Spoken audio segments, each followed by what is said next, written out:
So 42 of the podcast. We're here on a Friday afternoon. It's 2 p.m. in the middle of the workday if you work on Fridays. How are you doing, Stephen? I'm doing great, man. Doing great. And also, maybe we could also say episode 2 of season 2, right, of the podcast, now that we've passed over our 1-year mark. Does that mean every episode, every year will be a season? We could consider it. We don't have to make the decision right now, but I think that's one way people do it, or you could just let that number get really huge. But maybe what we could do is we could still say season 2, but still have the running total number, like, the overall number. Okay, like sweet. Season 42. Yeah. All right. Season 2, episode 2. Episode 42. Great. Let's this is the longest we've gone without a podcast, I think. It's probably been a little over 2 weeks. Maybe it's in 3 weeks. I think 3. Yeah. Yeah, 3 weeks. So I guess we fell out of our flow a little bit, but hopefully we get it back today. Yeah. What are we going to talk about today, Stephen? I think after our quick catch up this morning, we decided to talk about memento mori, which is a Latin phrase. I don't even know, from the school of Stoicism, and the meaning behind that.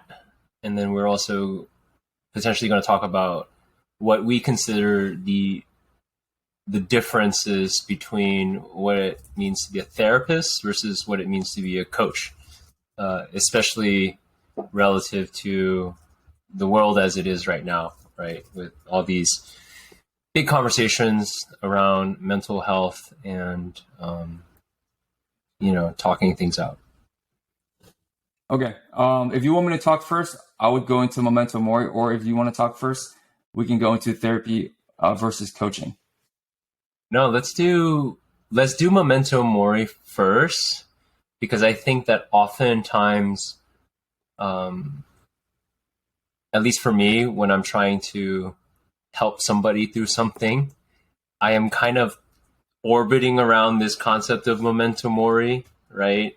Such that, really, it's the thing that gives you gratitude, right? It's what gives life its meaning, and what kind of allows you to overcome obstacles in life, and kind of be happy, if that's the right word. I'm not sure. So I think it would be great to start with memento mori, if you could, and then we can kind of dovetail that into, well, all right, what do you do with that? Like, so what, right? Like, what do you do with that that knowledge now? Okay. All right. So I guess I can talk about how this topic came up to me this week. I think I was watching a Ryan Holiday, YouTube video where he was talking about it. I think it was about a 1 hour video where it was compilations of him talking about memento mori specifically. And for those that don't know, Ryan Holiday is an author that his specialty is talking about Stoicism. So he kind of takes like these ancient philosophies from Stoicism and he inputs it into modern day life. So, for instance, I think like NBA teams and like NFL teams and companies and stuff hire this guy to talk to them about these ideas, because Stoicism to me is, if you don't know, obviously you know, but for anyone listening, it's a very practical philosophy. And I don't know if this is a fair definition of it, but to me, this is what it means to me. Very general, too long didn't read about Stoicism is, you figure out all the shit that you can control, and you figure out all the shit you can't control, and you separate those into 2 buckets. And then if something's in the can't control bucket, then you don't even worry about it. You just let it be, because you have no control over it. And you focus everything you can on stuff you can control. And so that's my biggest takeaway on Stoicism. So anyways, one idea within Stoicism that Ryan Holiday was talking about is the idea of memento mori. I don't know exactly what it means, but it has something to do about death. And I don't know if you can help me out here. Do you know what it means exactly? I want to find the exact definition. The, And so it's Latin for remember that you have to die. okay, all right, perfect. Yeah, so it's the way that people view death. It's like this far off thing. Everyone knows they're gonna die. Nobody doesn't think that nobody thinks that they'll live forever. Everyone knows one day, could be tomorrow, it could be 10 years from now, it could be, 50 years from now. We're all going to die. At some point, this physical body that's allowing me to experience this world and my life, that's creating life, basically, my life experience, eventually the body will decay just like everything else, and it will cease to be able to do that. And that's when we die. Now, intellectually, we know that. But experientially, perhaps on a day-to-day basis, we don't actually remember that at all. Because we don't remember it, we tend to waste time. When I was listening to, I guess like earlier in the week, after I listened to this video, I started thinking about it, and the idea of death can be taken down to the second if you think about it, because every second that passes by, you never get that second back. Every minute that passes by, you never get that minute back. So essentially, every second and every minute and every hour of the day, you're dying in the sense that this is time that you never get back. Yes, there's going to be one moment way in the future where your body ceases to exist, and most people think about death as this far off thing.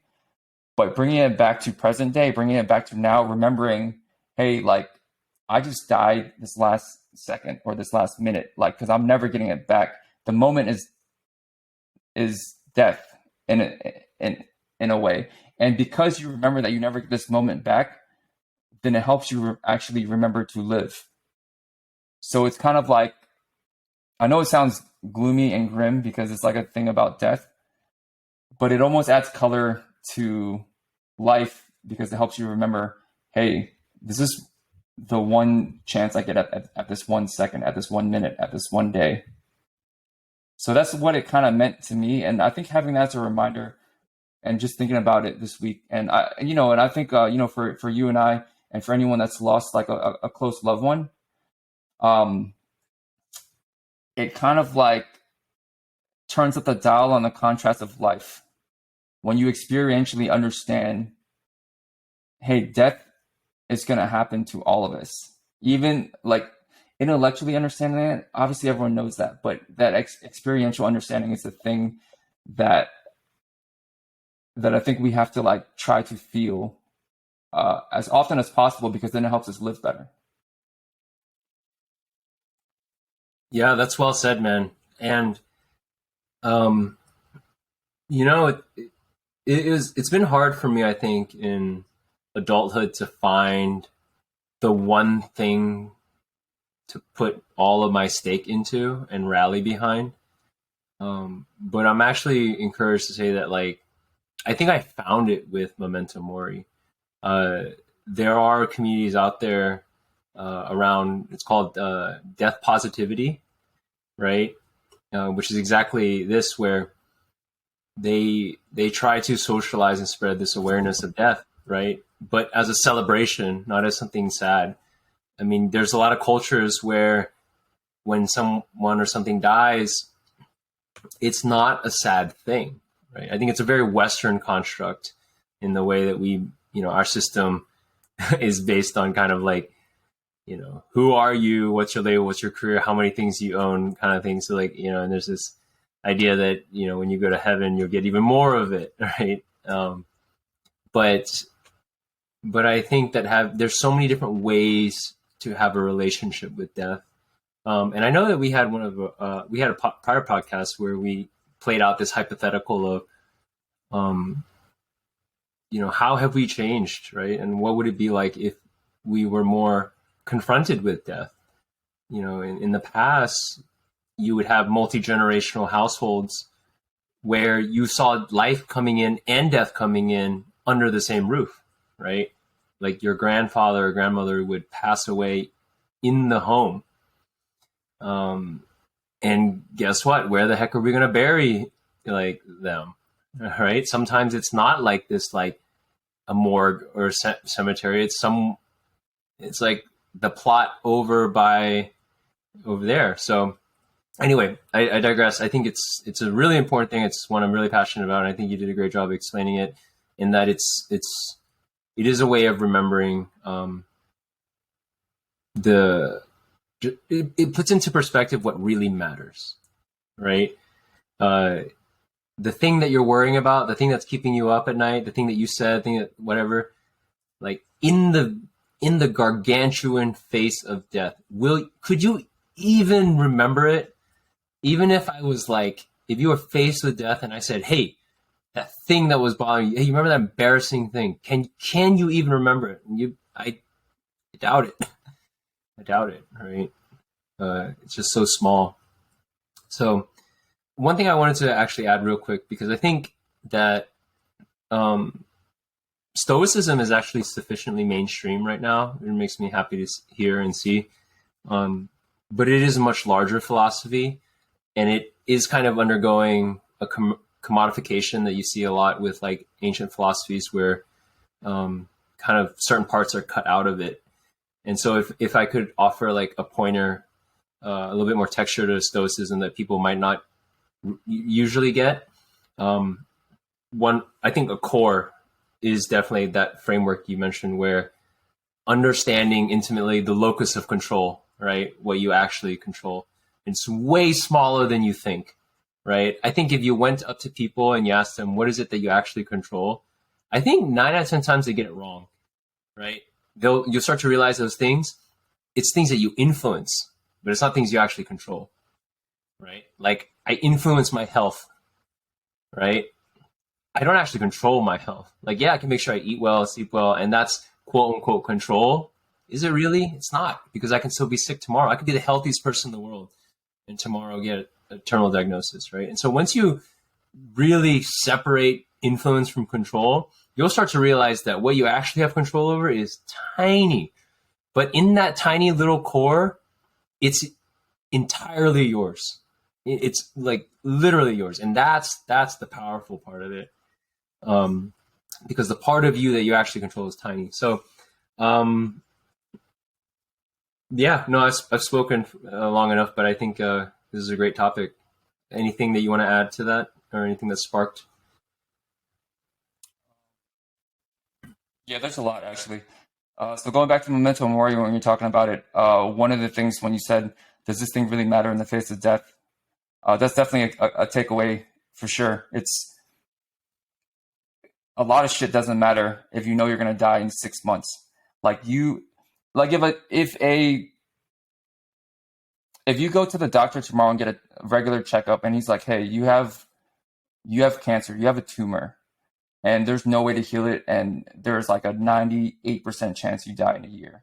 You have about 1 year to live. Go take care of what you need to take care of in this year." Would you be doing the shit that you'd be doing now? And the answer is probably, for a lot of people, I mean, I want to say for most people, it'll probably be no. Like, they'll probably start cutting some shit out.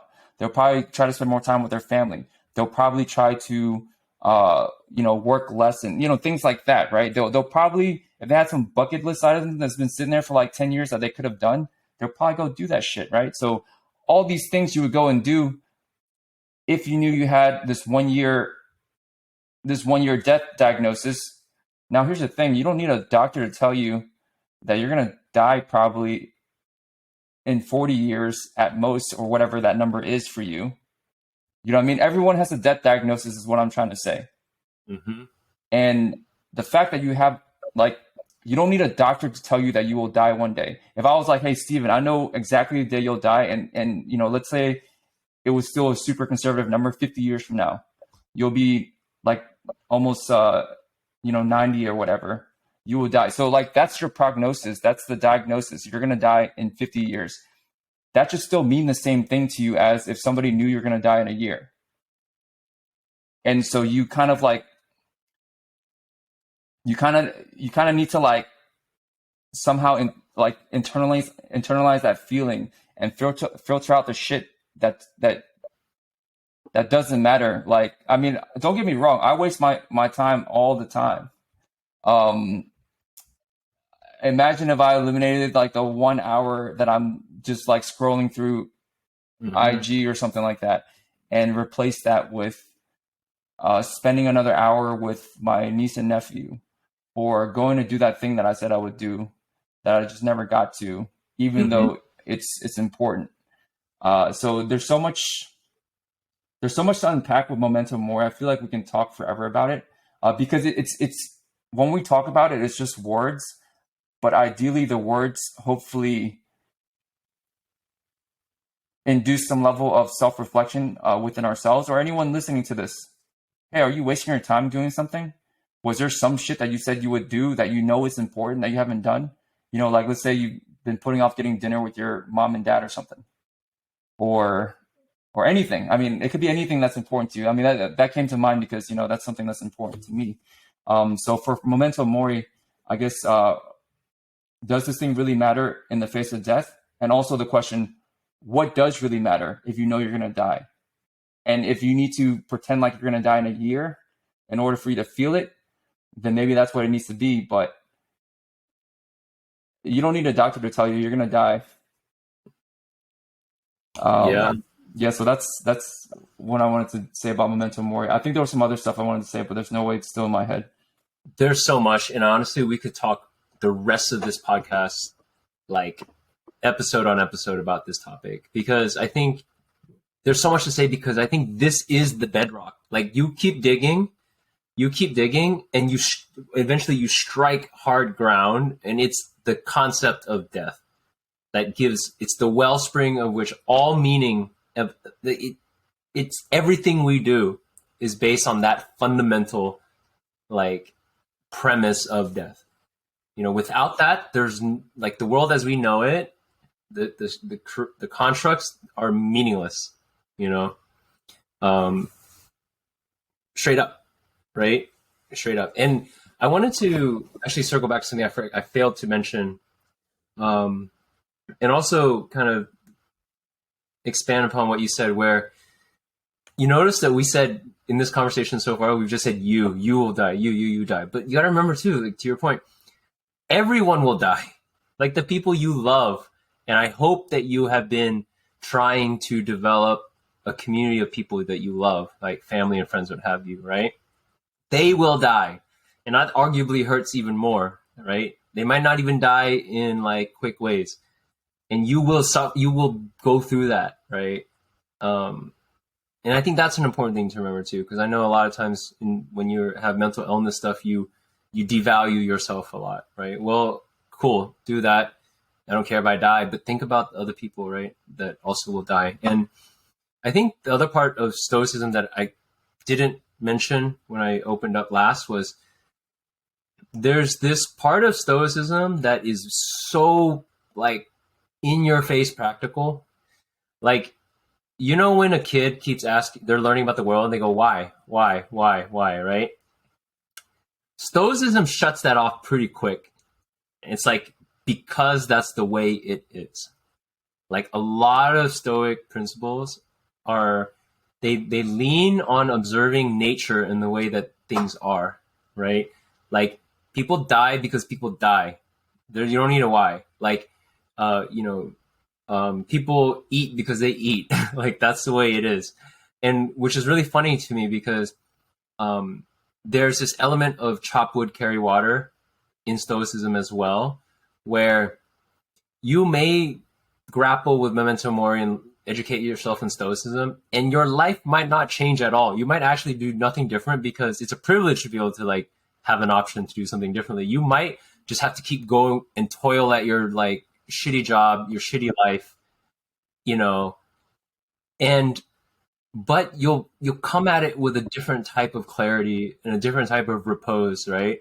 Because like humans have to work. That's another answer that Stoicism has to, you know, the Marcus Aurelius thing where, you know, he talks about laying in bed in the morning and not wanting to get out of bed. And he's like, is that like this whole magnificent thing? That's what you were meant for, just to lay in bed and do nothing and like not do anything in your life and not go work. Like that's it, you know, like sometimes they're just straight up like that and blunt. And it comes from, honestly, just a very sober, straightforward view of nature and the way things are, that sometimes it sounds like, honestly, the way my parents talk about life. It's like, you just do it because you do it.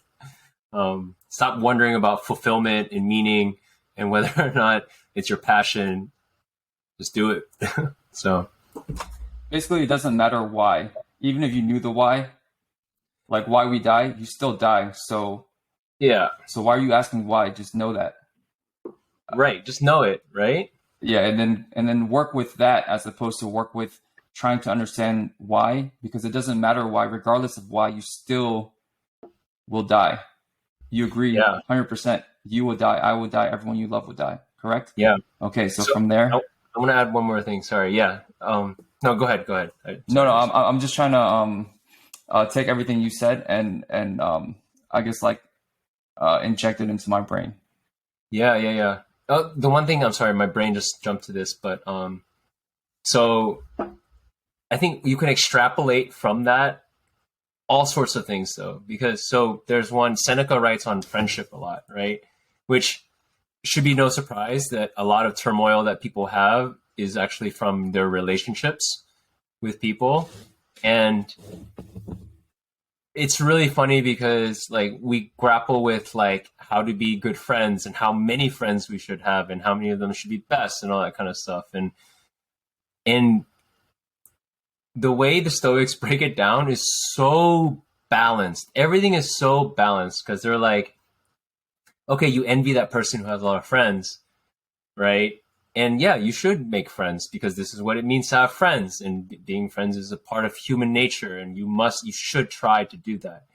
But, but if you also have too many friends, then you're going to have less time for this thing. And like, it becomes a prescription of life, like in terms of like if a host invites you to something, like you should show up and make them happy because they're a host. And like, you know what I mean? Like, it's kind of always wild to me that like from this stoicism that we were talking about, which is so kind of esoteric, there's also a body of Stoic literature that's straight up like a how-to manual for being a human,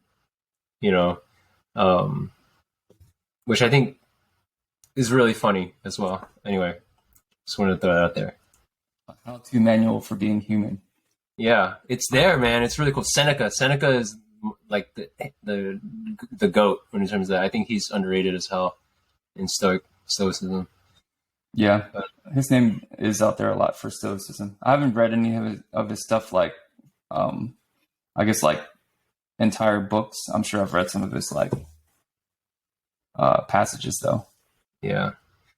So anyway, sorry, I took us way off course, but we were talking about memento mori and derivations, right? Like so what and life lessons and.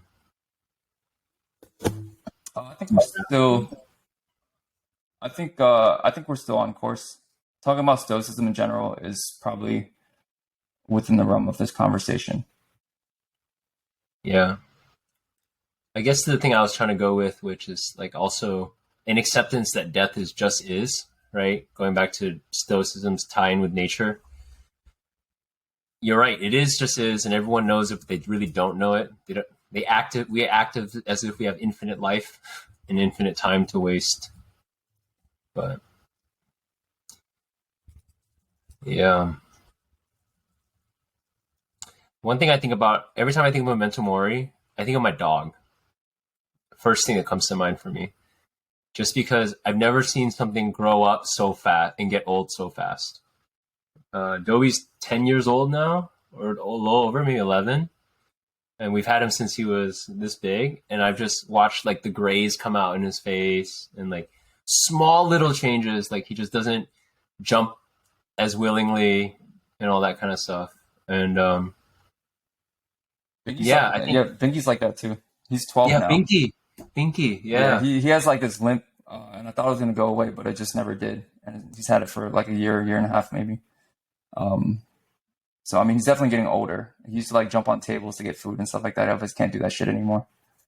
You remember about me, the strategy to have a dog to teach kids about memento mori? Oh, yeah. We come full circle. Yeah, teach ourselves about it. But I guess maybe we can talk about that a little bit, which is what are some of the ways, Hack, that you the cues or methods used to kind of keep memento mori a little bit more upfront in your life? I don't have any. Honestly, I haven't put enough intent into it. I mean, this week when I was like listening to, so I did put a lot of thought into it this week, but I haven't turned those thoughts and I guess ruminations into anything that I can prescribe on an actionable level yet. But this week I have been thinking a lot about that. Like, why do you need to know that you're going to die, what day you're going to die for you to stop wasting time? Like, why is that? Like, what's something you've been putting off that you can do right now? And I'm asking that for myself. So Yeah. I wish I had a better answer, but maybe I could commit to something before the end of the podcast. What about you? Do you do anything? Yeah, so I have tattoos that kind of try to remind me of that. I try to be part of communities that are death positive. But as you were talking and you were saying like you don't have anything yet, I was trying to like kind of go through my mind and figure out if there was anything I had that wasn't like environmental, right? As a memento mori reminder. I know, like, I think Ryan Holiday sells the memento mori coin. Mm-hmm. One thing I thought of is actually, have you heard Sam Harris's talk? I think it's in the meditation app. I think it's in Headspace. It's one of his entries about the last time. I think I'm familiar with what you're talking about, but you should talk about it as if I'm not. Sure, yeah. And so it made me think of that talk where, and I really love this talk, by the way, I can't recommend it enough, where he basically says, we go through life and there's constantly these moments that we're living out where that might as well be the very last time we do that thing or see that person, right? And we don't know it at the time. But just like we've been talking about in this podcast, how would you change if you could equip yourself with that knowledge at that time, right? He talks about, let's say, snowboarding. I think he's snowboarding, right? And then he went and then there's this moment where I think he went and then he never went snowboarding again. And there was he didn't know that run he was going to do was the last time he'd ever go snowboarding, right? But if he did, how would that change, right? How would that change the way he experienced it? And this can be true with, honestly, I'm just now thinking in my head too, like the last time I've seen certain people. Like there was a last time that I saw this person and now like I'll probably never see this person again.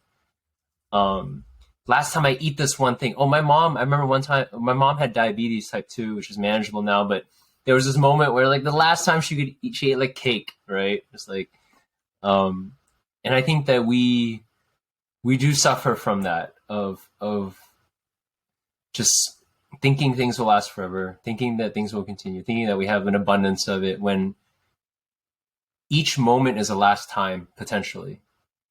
And so that is what I do sometimes with people. I imagine, I think it's pretty accessible. I don't do it all the time. Nothing's perfect. But sometimes when I'm hanging out or I'm with someone, I imagine it's like the last time I'm going to see or talk to them. And sometimes that's what reminds me to go like, give them a hug or something, or like just be like, oh man, like what do you leave? Like this is the last memory or the last thing. So, and again, it doesn't have to be sad. I hope that doesn't come off as too sad, but. Well, it's a powerful idea.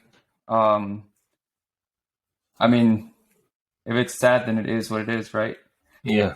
But it's a powerful idea. The idea of the last time, I think it definitely correlates with the memento mori, because memento mori, if you live as if you know you're going to die, then it's like, yo, this could be the last time, or this is the last time, or this is one of the last times.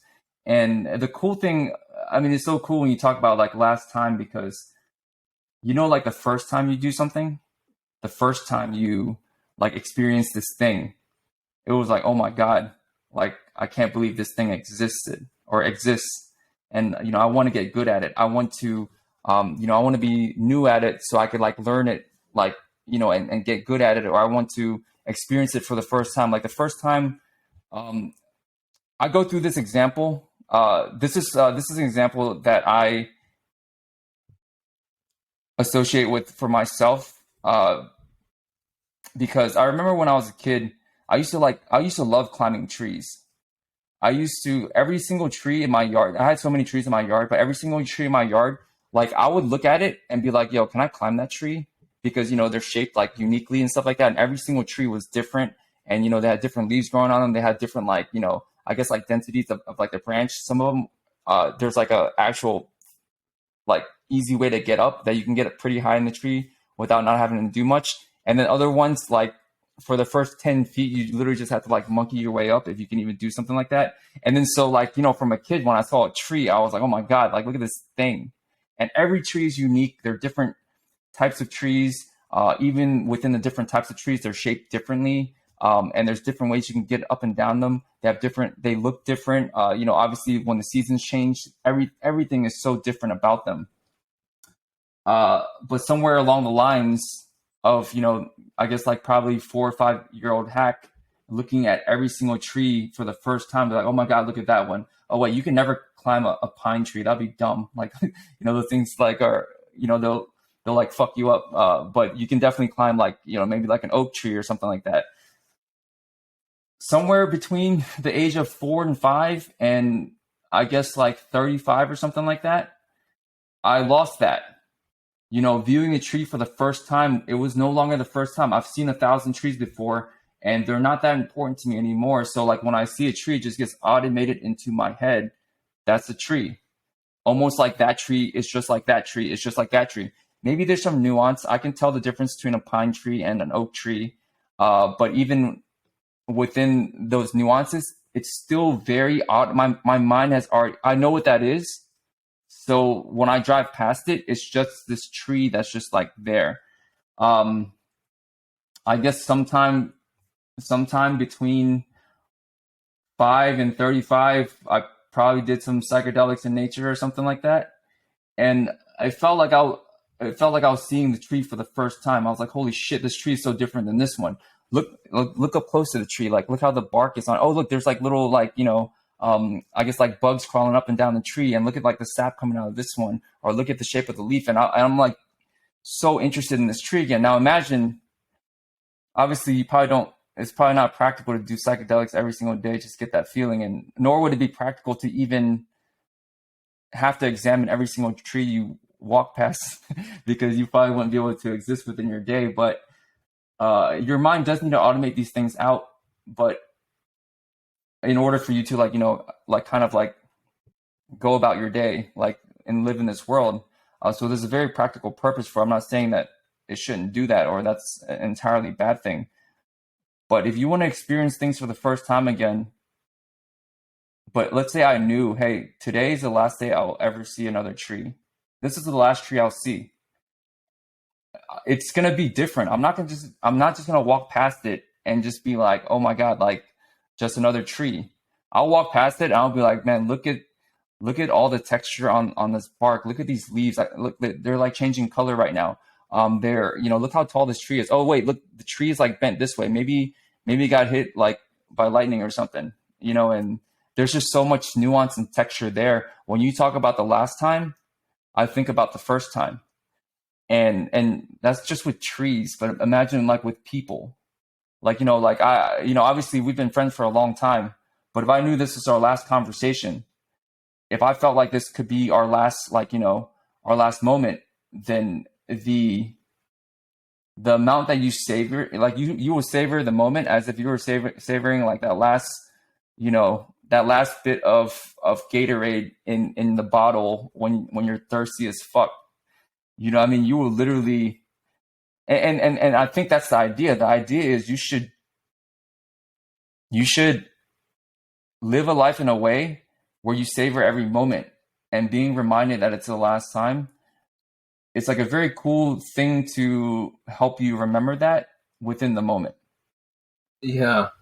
Savor is such a good word. Oh my God. Okay. So I have so many things to talk about. You had a great thing there. But at the very end, I got distracted because you used the word savor, and it's such a good word for this, because that is also the so what too of this. I would say like, okay, so what? First and last, which I love that. By the way, I want to package that first and last is a great construct, like frame. But so what, right? Really, there's nothing to do. There's really nothing to change. Yeah, there's things that you can actually change and affect, but really it's just about being fully immersed, like fully within it. Like, I mean, I can't even put into words what it means to be fully alive in the now, right? Completely and fully here. And it's things that you can, I think, unlock with more meditative practices and psychedelics, but we'll just talk about this. Just to be present, right? Expand your awareness. And I hope this doesn't get too far out for people here, but again, this idea that we think that we just live in here, like we think the boundaries of consciousness are just here, right? But really it's all of this. All of this is you right here. Like, all of this is the totality of your experience right now that's happening. And that should excite the fuck out of you, because it's just all there. It's you know what I mean? Like, and that I think recognizing too and learning that, and the neuroscience backs this, where the brain is primarily a filtering mechanism, right? And an ordering mechanism, that then allows anomalies to arise. Because if you think about it, if you just put up a sensor and don't restrict any of the input that's coming in, there's no, it's deriving a signal from the noise, right? For example, like there's a ton of waves crashing in there, but if I tune in on the right frequency and I cut out all the rest, I get this beautiful, crisp, like signal, and the brain is just an antenna that finds that signal. But you're not restricted to be that antenna all the time. You can, through meditation, go back into the world where everything is just coming at you, and you're not labeling, parceling, like only on one wavelength. You're actually just all of it, right? And so I think that's a very special place that someone can get to through contemplative practices, and get more out of every single moment. And the last thing I want to end with, just because the reason why I love the word savor so much, is because I think that I myself went through this, and I think 90% of my friends are also afflicted by this, which is eating too damn fast, right? It's crazy how you experientially control the amount of flavor that you experience. The same food, 5 people all eating the same thing, right? But the person who's savoring it, like, oh my God, I fasted all day and I get to eat this one little cupcake. I'm going to I'm just going to enjoy every fucking bite. There's nothing crazy happening there. Like, there's no drugs involved. It's literally like the most ridiculous difference of experiences, except one person has decided to savor it versus, say, just wolf it down. Like, put up my phone, watch something while shoveling food down my mouth. So anyway, I think savor was really good for that purpose. You decide it's your last cupcake. Yeah. Right. Or it could be, or it is. I don't know. But here's the thing. It's also the last cupcake.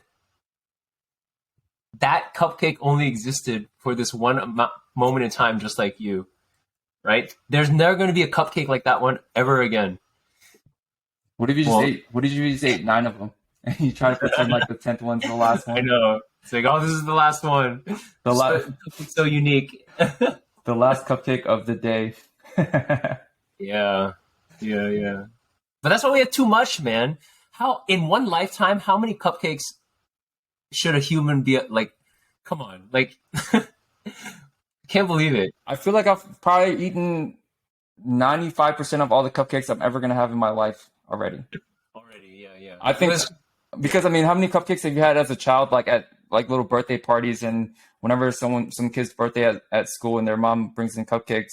Yeah. I mean, I don't eat that many cupcakes. You know, maybe I'll do one or two a year. Yeah. You imagine if you go far back enough in history that a cupcake would be a peak experience for an entire lifetime. Like, holy shit, what is this thing I just ate? Like I literally could die now. Like I don't, like I mean, you can even see that within generations, man. This morning, Leo and Liana each had their own Lunchables, and they uh-huh. were sitting there like making like little double sandwiches and stuff like that. They were like 3 and 4. I remember when I Yeah. had a Lunchable when I was, dude, a Lunchable was a delectable, like once, like if there was a field trip, then that's the only time you get a Lunchable. And you know how rare like going on a field trip is. These little kids are just like eating this shit for lunch. And they're just like, Uncle Hack, look, I put 2 cheeses on this one. I'm like, great, dude. Now you're gonna throw off the cheese to ham to cracker ratio. Great job, Leo. That is probably one of the most like like immigrant relatable things ever is coveting something like a Lunchable. And I remember my white friends would be like, "Oh yeah, here, just take one," And, oh yeah, yeah. I'm just like, "Oh my god, a fucking Lunchable!" A Lunchable. I would trade any amount of food that I own for that day Yeah, for probably like half a Lunchable. yeah, man. It's funny how much joy cheese, crackers, and ham can bring to somebody. If I it's want to your bring a Lunchable to our next to my next couple hangouts with people and see how they react. yeah. Like whatever it is, I was just like, "Hey, I got Lunchables." I mean, we have Lunchables nowadays. They're just fucking called charcuterie boards, Yeah, and they're just like adult Lunchables, yeah, basically. and they probably cost a whole lot more. But I mean, back to the basics, yo. Yeah, yeah, yeah. Adult Lunchables. Yeah. The last time and the first time. That's a good cue. I'm gonna pocket that one. Last and first. And I think that here. So I've recently made the decision to go child free and not have kids, and it hasn't been one that has been made lightly. But I do think that like the answer to so many things that we talk about, to me, is honestly for the majority of the population to have kids, right? Having kids invites back into your life a perspective of seeing things for the first time again, right? Having to question things, the whys, right? Like you yourself are rejuvenated. And sometimes, you know what? To tie it back to the topic at hand, I've heard parents say like the moment your kid is born is the moment you've died, like your past life has died, right? Like you close that, you almost buried that version of yourself, and now you are just living fully for this being that you love so much. Like there's no way to talk about how much you love this thing. So yeah, you died, and now you are kind of like this like guardian angel having to explain things and see things again for the first time. And I think if you had to prescribe society something that allowed this wheel to keep turning, because as you know, there's no amount of books and podcasts and whatever and art that can help connect a lot of these people, right? Religion, or I don't know, but it's just having a kid. I get it. This decision should be not be made lightly, and there's a lot of kids that are suffering, but it's probably a net positive for all of humanity to have children to protect and to raise and to what have you, right?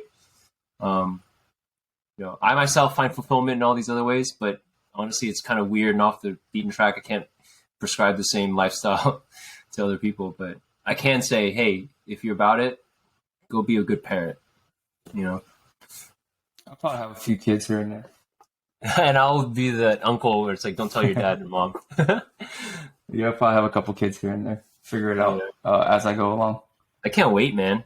I cannot wait. I'm actually relatively confident in my ability to be a parent, and I don't know if I'm being completely out of pocket by saying so, because I'm literally just like this, uh, dude in his upper 30s and single, and just basically talking shit with no, with nothing to back it up. But I'm pretty confident I'll be above average. Yeah, I think it goes back to when we were talking about earlier how I don't know if we were talking about this on this actual pod or the pre session that we had before, but when we were saying how like me and you in general, since we procrastinated so much, we've gotten really good at becoming just adaptable and winging shit. And I think a lot of good parenting is winging shit, because you can definitely prepare a lot for being a parent. I know a lot of people that probably do, um, but I would say it's one of those things where it's like, yo, you have a plan until you get hit in the mouth, and with parenting, I think a lot of it is that it's like, yo, you thought right, and then you have this kid and this little human being or this little thing isn't like doing what you think is what the books say it'll do. Now what? And I don't know. I feel like I'd be able to figure that out on some intuitive level. I also have a lot of siblings. I guess took care of them when I was, uh, I guess like I had some experience there. So maybe that, or maybe I should just marry somebody that has uh, that covers all of my weaknesses, and then we'll be an ultimate team. I Yeah, guess yeah. I guess we'll see That's what happens. that's one theory, right? Have the shared core values, and then complement each other.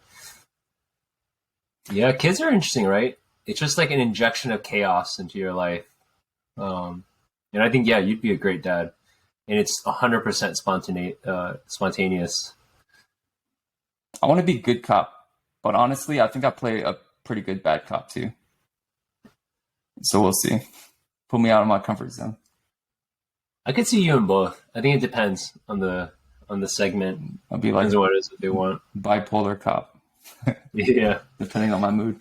depending I on the movie. I have I had a thought that was kind of brewing, but I don't know if it relates to the conversation because we were talking about death and stuff like that. Then we started talking about kids. Go for it. I don't know if it correlates, and I think we talked a little bit about this before with your personal situation right now about how your parents are getting older and stuff. I think it's a really interesting and cyclical cycle to look at, and I think it's built into Asian traditions or Asian cultures. And it's interesting looking at it because you see like, the helpless child, come into the world, and then the parents do everything they can to walk this being into life, for however many years until this being can exist in this world uh, in a self-sufficient manner. And then if done correctly in an Asian household, then this being that you had nurtured into life at this point, you start degrading and you start, um, I guess like reaching the later stages in life where somebody's gonna have to walk you into death, and then this being that you walked into life walks you into death, and it's just like this cycle. And I think it's interesting because in Asian families, I think it's relatively like you're put on notice relatively early. Hey, like uh, we don't do nursing homes like that, right? We just kind of take care of each other in a way. I don't know if that's how it was in your family, but definitely in my family, one of us is going to take care of our parents like all the way. And I don't know, like I didn't have really anything to say about that. It's just this observation of this like cycle, walking someone into life, doing everything it takes to get this being to be able to like live in this and have this experience, and then the being walking you into death. And then I guess hopefully if you have kids, then the cycle continues. If you don't, then I'm sure somebody else will do it. Yeah. Yeah. My sister and I just had this conversation literally last night. And I was like, Kim, my sister's name, I was like, it should be illegal to have only one kid. I was looking at it, I was like, isn't it funny how we're doing all this stuff to take care of mom and dad, but thank God there's two of us. I was like, I can't even imagine if it was just only you or only me. I was like, it should be illegal to have only one kid. You have to have at least two. So like the China one child thing, but not. But not, yeah. Yeah. You must, if you're going to have a kid, you must have two, at least.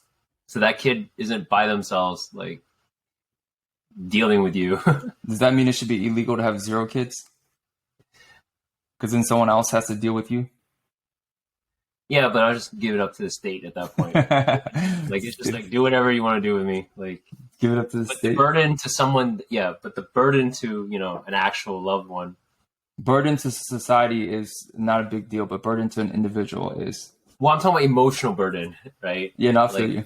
yeah. It's like a victimless crime in a Yeah, way. yeah. Basically. Man, I love victimless crimes. They're so easy to justify. Right. Let's transition. I know we had two topics that we wanted to talk about, or I don't know. Did you want to close out anything on memento mori? I guess like talking about death, talking about the last time. I think the last time was a really cool thing that came up from that. No, I just want to close and share this thing that I'm literally like, it's 3 p.m. on a Friday, right? The weather's going to be great. Start of summer. Just us talking about this has basically set the tone for my entire weekend, you know? And I'm someone who has studied memento mori. Like, I have a tattoo that reminds me of memento mori, right? And so I think that for anyone that's listening to this, like, I hope that's a testament to how important it is to kind of keep this stuff around you as much as possible, even if it's just talking to friends, right? So, yeah, man, thanks for bringing that up. I know that you're the one who we talked earlier, and you're like thinking about that. And No, dude, I appreciate it because I obviously new to this conversation. I mean, I've been thinking about it, but talking about it's definitely entirely different. And I think one takeaway for me is from this conversation, at least, is you can never be reminded that you're gonna die too much. Probably, I don't want to. I mean, that's probably I don't want to. You know, obviously there's people that are terminally ill and they're probably like, yo, Hack, shut the fuck up. You don't know what you're talking about. But just as a general statement, assuming like normalcy of life or whatever, you can probably never be reminded, or for myself at least, I could probably never be reminded I'm going to die one day too much. It'd be really hard to get to that point. that's a perfect transition into the next topic, which is like, one, what's the difference between a therapist and a coach? And what does it mean for us normal people? Because I think that at various times in life, you're going to be asked to either be one of those two, right? You hear it all the time now in relationship guides and stuff. They say, you know, if your partner is venting or friends, and you ask them first, hey, are you just venting or do you want advice, right? Like, that question up front helps clear a lot of like miscalibration. And I think that if you choose the coach route, or the coach route's being asked of you, that's where it gets complicated, because to your point, it's hard to speak about certain topics in a generalized way, like topics that are so ultra personal. And I think that there's this really elegant balance, if you can do it, between just enough of a push to say like, hey, this is my recommendation to you from me to you, right? But also enough of a restraint that's like, but this is for you now to do something, and I'm not trying to interfere with it. Ties back to parenting too, honestly. So There is definitely a balance there between a nudge and the balls in your court, kind of. And do you think people tend to lean one way or another?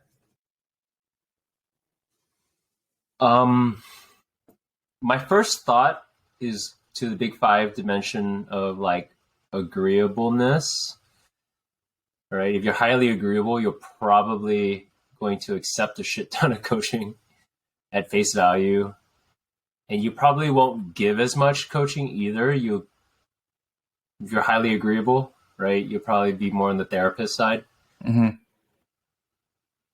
and then vice versa, I guess. Okay. Yeah, that makes sense. I feel like I'd probably be leaning towards coaching. Like the fixer type people. Like someone tells you something and you're like, "Oh, dude, you should totally do this," and they're like, "I didn't ask you." Yeah, Like, all right, my bad, dude. which is weird. Is that really your self-assessment? Because now it's funny because now I'm squaring it up against the person I know you as. I guess that's my initial thought. I mean, people do tell me I'm like extremely logical, and so in my head, I'm like, let's say I'm logical and rational. To me, that leans more towards like, okay, so you should do this, Yeah. and that I guess that's how it broke down in my mind just now. But I mean, I guess are the two spectrums therapist and coach, or are we thinking about this? Um, or is there a better way to think about it? Yeah, no. Let's explore it. That was just my jump. That was just what my initial frame. Is a therapist somewhat a coach in a way? Because sometimes therapists they prescribe what they think you should do. I maybe, but I don't. For the sake of this conversation, let's say that they don't. I think therapists prescribe. Yeah, they prescribe like frameworks, right? Like a CBT, like a cognitive behavioral therapy exercise for you to do or something, right? Like, hey, you should write down all of these thoughts and then you should challenge them with data. Like, Is that coaching? yeah. Well, I would say in this conversation that's not coaching. Okay. Yeah, because that's a help you help yourself kind of thing, more so than I guess for coaching is more like I'm helping you, like you're paying, like you're paying me to help you to get to a result. You want the outcome, right? A therapist doesn't, whether or not you get to the outcome that you want or not, it's like not a part of the therapist's wheelhouse, right? But a coach is like helping you get somewhere that you said you wanted to get to, and a therapist might help you understand that that's actually what you want, right? I think that commonly comes up. People come to therapy because they're like, damn, I thought I wanted this. I don't really want it. Can you help me unpack that? But a coach is like, okay, if that's what you want, then like, let's get it. So a coach, would that be like in a later, like, would you say therapy happens first and then a coach is like when you already decided? Yeah, so this is definitely a Venn diagram, right? In a spectrum. So Mm-hmm. yeah, right. I mean, if we're trying to segment it, a coach is a little bit more, you're a little bit more firmed up in direction and what you want. I would say. Have you had a good coach before and also a good therapist? I haven't was found the right person. Yeah, there's some people who have stood out in different ways. No one that's like total package, I would say. Yeah, I think something that's been very interesting for me though, by the way, personally, is I have much better relationships with therapists and coaches that are men versus women. interesting. Why do you think that is? Both coaches and therapists. Yeah. I actually think on the dimensions, I'm more towards the feminine side. I think I'm pretty balanced, right? In terms of my innate potentiality, but the way I grew up, like my, I'm really close to my sister. My mom was a much stronger presence than my dad. Lots of feminine energy. And so I felt like to regain balance, I needed more masculine energy. And so I just didn't get it from, like, I needed, yeah, from like the female coaches or therapists, I think I didn't need help there, right? I didn't need to better understand my feelings. I didn't need to better understand the value of nurture versus, and like trying to build community or agreeableness or relationships. Like, I needed more like, all right, go do this thing, like be mission oriented, like curve that thing. You know what I mean? Like sculpt this thing. So Like is a coach someone that holds you accountable?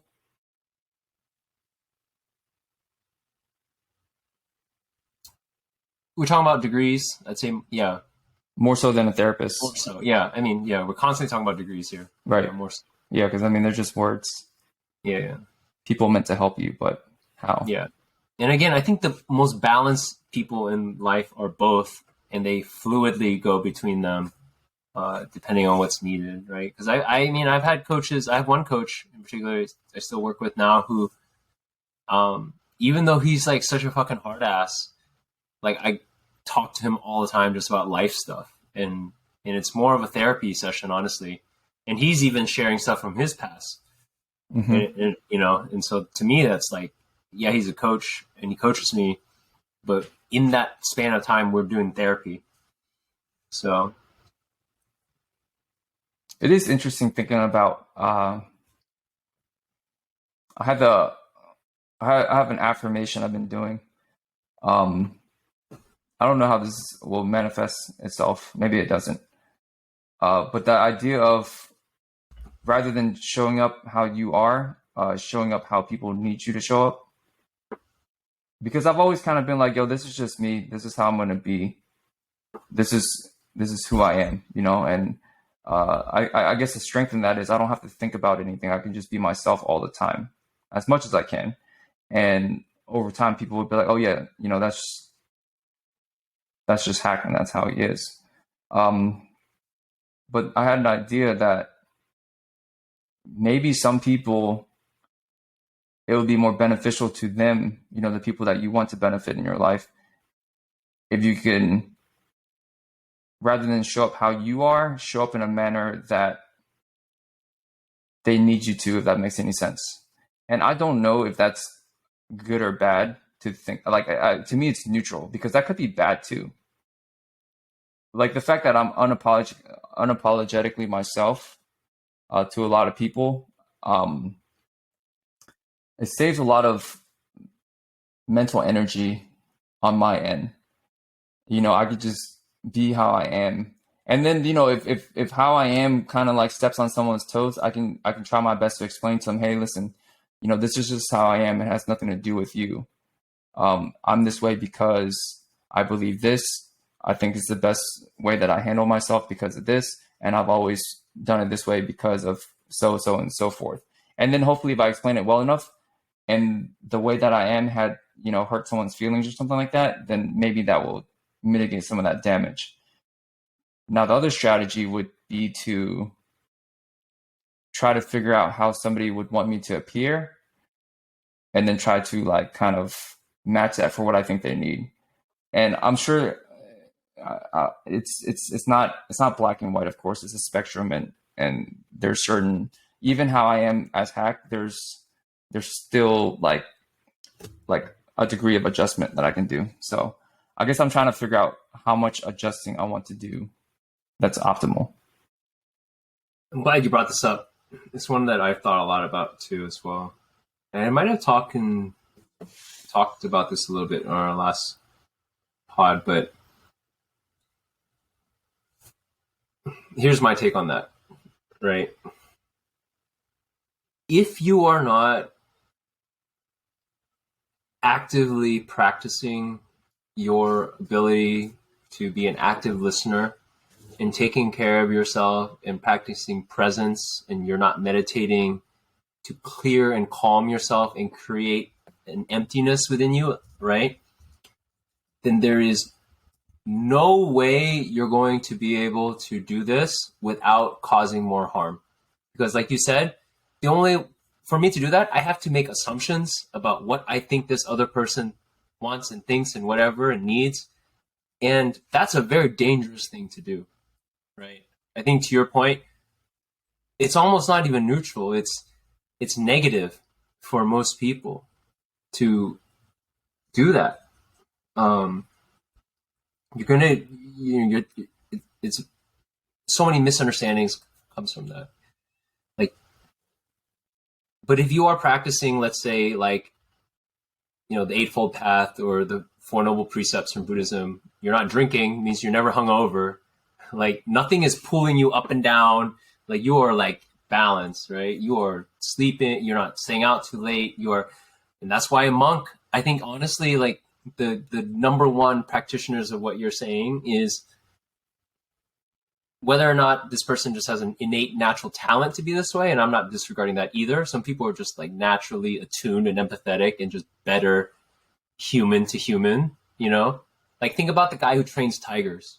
Okay. He has this thing that allows him to connect with that tiger. And so, yeah, so I think there's people that can do that, but you have to be, you got to be on top of your shit, right? At least that's the way I feel about it. Because as soon as your own prejudice and bias and energy levels and beliefs enter the picture, like it has to be, you have to get rid of yourself completely. It has to be their beliefs, like their values, their thoughts, their feelings that you download, hold in space, and like, I don't know, reflect, right? In a way, like reflect with a little bit of a different hue.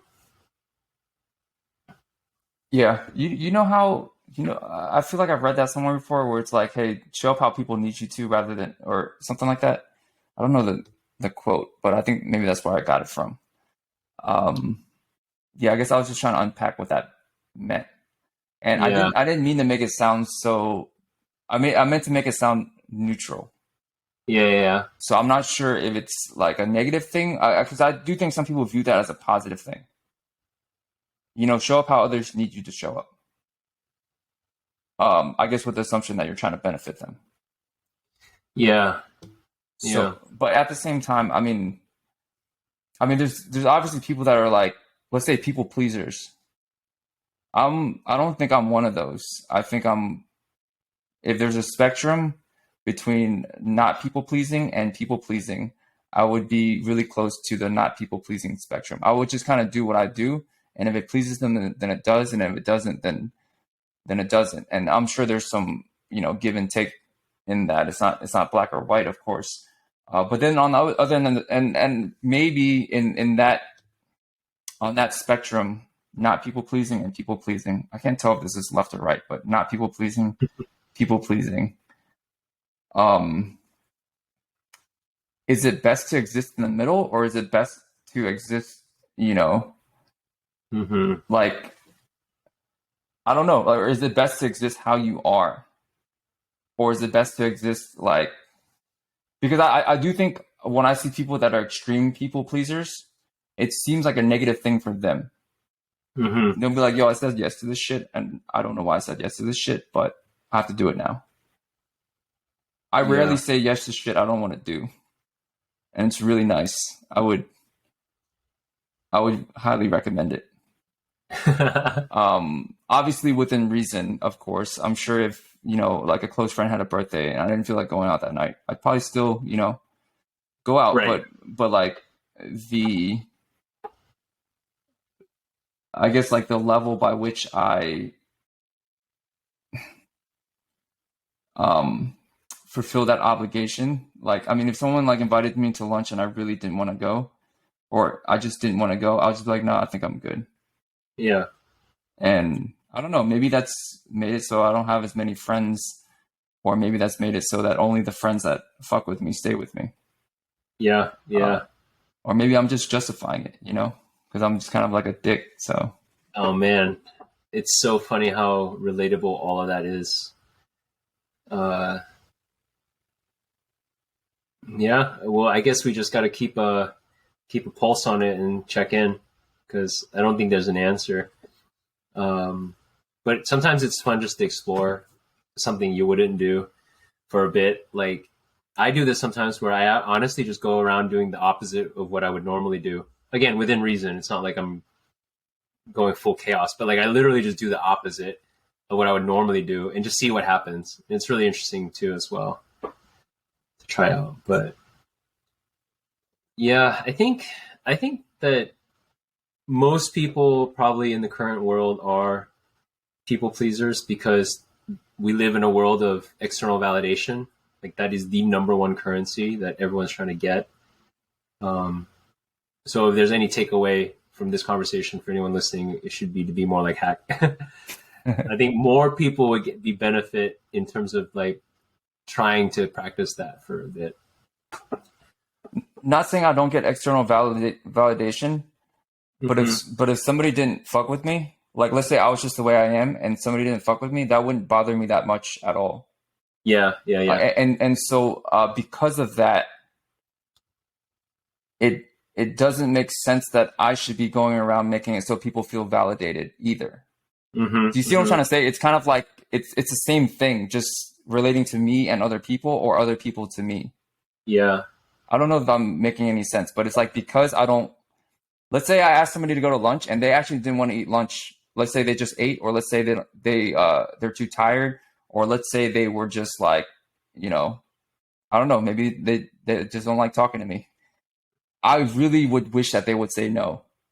Yeah. I really do not like, maybe I want to eat lunch with them because I thought they wanted to eat lunch. But if I actually knew that they didn't want to eat lunch, then I would really wish when I asked them that they would just say no. Because I don't want to eat lunch with someone that doesn't want to eat lunch with me. And I wouldn't take offense to that, and it could be anything. I'm not going to be like, oh, yeah, it's because of a personality flaw. Maybe it's because they already ate. Maybe it's because, I'm going to round up for myself in that situation because why the hell would I ever round down there? Right, 100%. I'm with you, man. And I've actually been trying to change it up a little bit because I would say for the past 4 years, I whatever it is that I felt like is the most polarizing thing about me that would disqualify like relationship potential, and I mean friend relationship, job relationship, whatever, I like put it up front, right?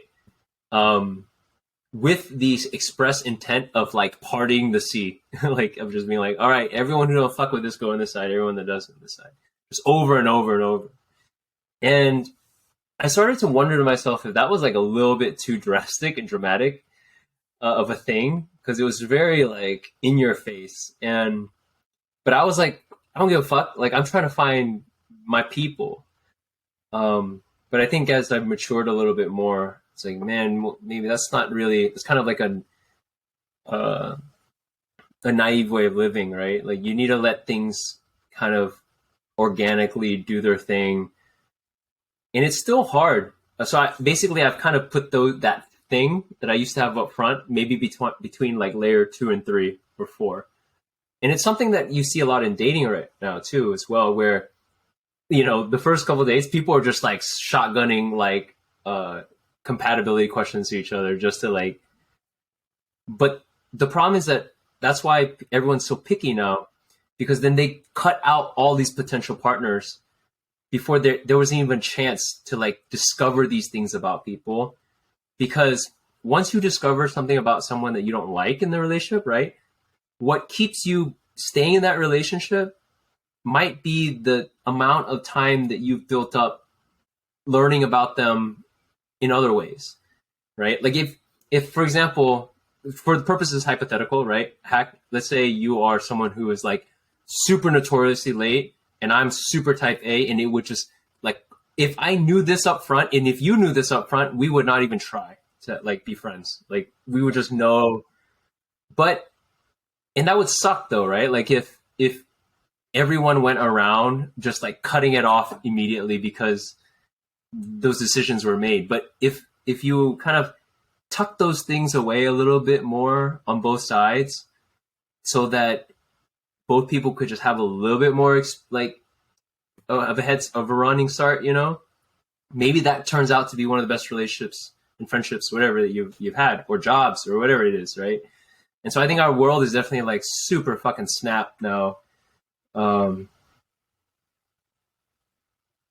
It's interesting because I do think in friendships, but also like in relationships, a lot of times how you feel isn't something that you can intellectually understand, even if it seems so cut and dry sometimes. A lot of times, like the person you like, it's like, it doesn't make sense why I like this person. I just do.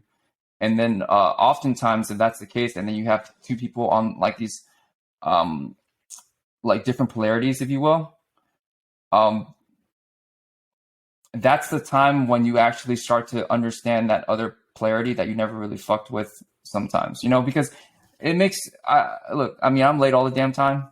But I also, Well, that's hypothetical, dude. I know, I get that, but I'm also using it as a hypothetical.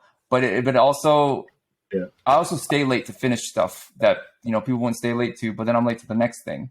Some Yeah. people are type A and they always come on time and stuff, and maybe they have all their stuff prepared, but then maybe they can never stay late to finish some stuff. But then you don't discover that until you actually fuck with someone. You're like, I can't believe I like this person, even though they're A, B, C, and D.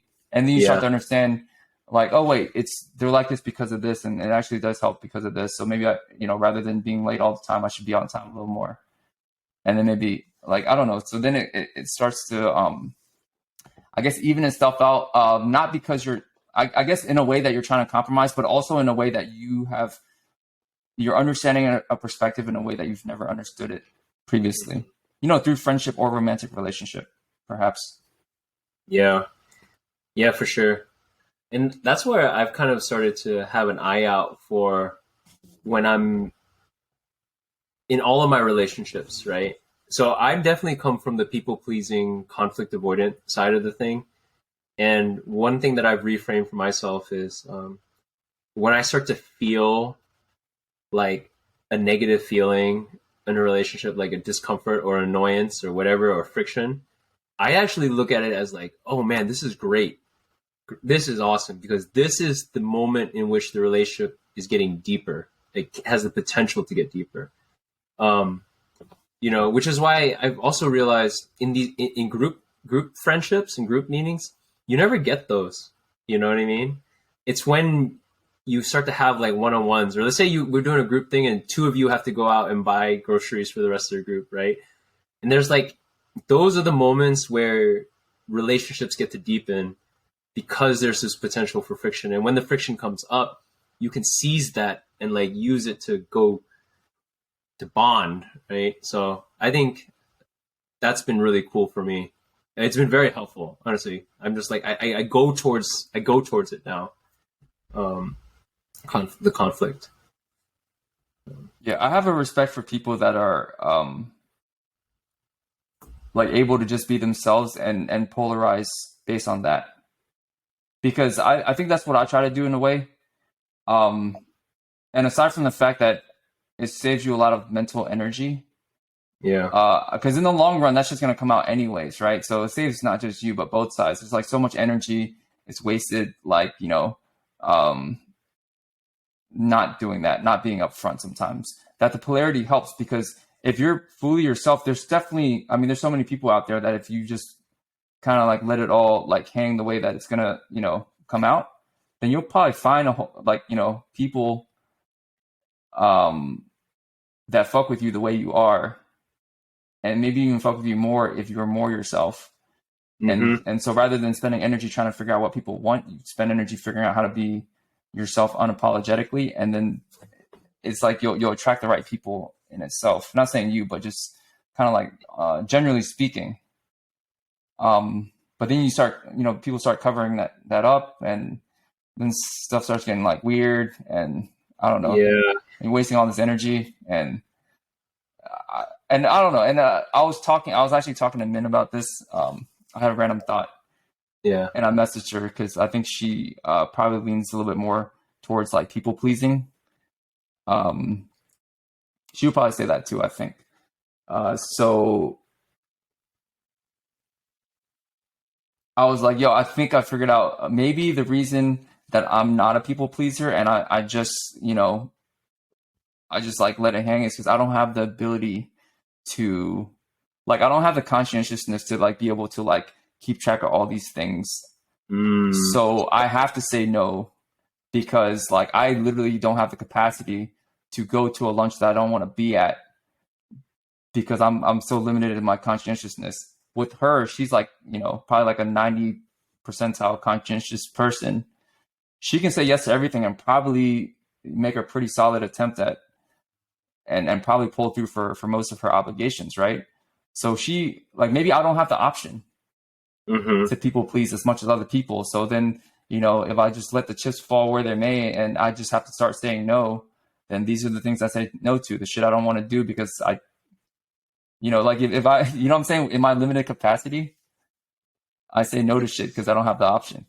That's 1,000% me. Yeah, I agree, man. I think I think there's some merit to that reasoning. And it's funny. It's funny having this conversation because I feel like we're trying to have a well-rounded exploration, but I very much relate to you in terms of just being yourself and letting the chips fall.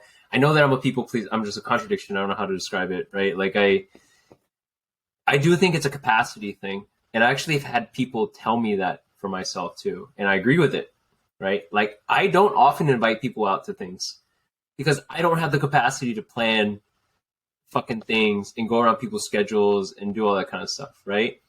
I'm much more of a pull method. Like people reach out to me, and if you're the first person, if you entered the queue, like, okay, I'm gonna grab that one and we'll go eat or whatever. And then the next one enters the queue, and like you're the one that reached out, but I'm going to reciprocate. I promise. But I'll very rarely be the one to reach out. And I had to like figure what that meant in terms of the people in my life, right? And that's just the way it is now. And honestly, is the way it is because I can't do the other way. But I told myself I would like be fully present if I was there and try my best to contribute. And I would say yes every time. Actually, that's another thing I do. I was like, if someone reached out to me, if someone wanted, like, they felt compelled to reach out to me, even though I'm a person who doesn't reach out, then I'm biased towards saying yes. I don't say yes every time, but like, I want to honor that, right? That makes sense. But yeah, I relate, I guess is what I'm trying to say. Very much. Maybe the weekly challenge for me should be to go a week and say yes to everything. That would be really interesting. I'm just showing up to shit that I normally don't go to. Yeah. I'm already thinking in my head about the shit I would have to say yes to now that I really don't want to do. And you already know, yeah, okay. Yeah, in my head, I'm like, fuck that. There goes 4 hours of my life. There goes another 3 hours I didn't have. There goes another, I don't know. I mean, I could say yes to all these things too, but it'd be an interesting spiritual practice. Yeah, I think so. That would be interesting. I'm kind of shuddering at even you saying that. Yeah, I guess being your authentic self, letting people make decisions based on you.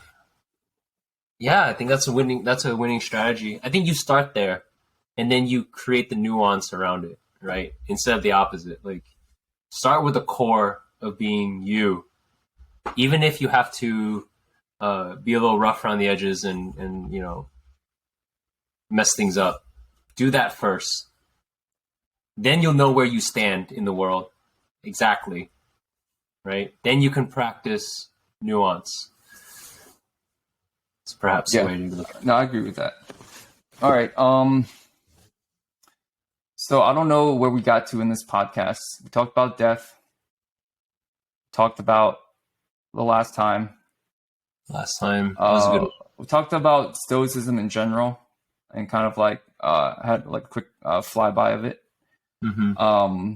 We talked about I think we talked about kids, and when you have kids, you bring this being into life, and then when they're old enough, they're walking you into death, and it's like a cycle that repeats itself. And I think we talked about therapy versus coaching. And eventually we ended up talking about people pleasing versus doing what you want. Showing up how people need you to show up versus showing up as you are. So I just connected a dot. A therapist shows up the same way every time, right? Open space, right? accepting, understanding. But I think a coach has to show up the way that you need. So a therapist shows up the same way, and a coach shows up as you need. Yeah, like a good coach will show up, give you what you need in that moment in time. Whether it's like, get the fuck, suck it up, right? Or like, it's okay, we'll do better next time, you know, it wasn't your fault. Like, coaches will say those two things, but therapists are more just listening. Therapists can't say suck it up. It's like, yo, suck it up, dude. Well, yeah, Hac's therapy practice would. Like, yo, you need to suck it up, dude. Suck it up. Stop being so soft. It's crazy how much you're bitching right now. Yeah. Have you heard of a guy named David Goggins? Yeah. That's our therapy practice. Day one. Have you heard of David Goggins? That'd be a good one. Yeah. We did it a lot. We don't have a title yet for the podcast, or for this one in particular. I don't know if you want to. I guess I'm trying to wrap up since we're coming up on time. Yeah, let's do it. I think First and Last was one that came out. The last time, first and last, first time, last time. Well, last time is something that I knew about, but you introduced first time, which is new to me, which I like. Well, it's not new to me, but it's new to me. Like, I think so. First and Last is good. Okay, first and last. Yeah, all right. Should I conclude? Yes. All right. This concludes. Was it episode 42? 42. Or season 2, episode 42. 2. Yeah, season 2, episode 2. Right. Total episode count 42. Yeah. We're gonna have to. We'll figure it out. Iron that out a little bit. Yeah. All right. Awesome.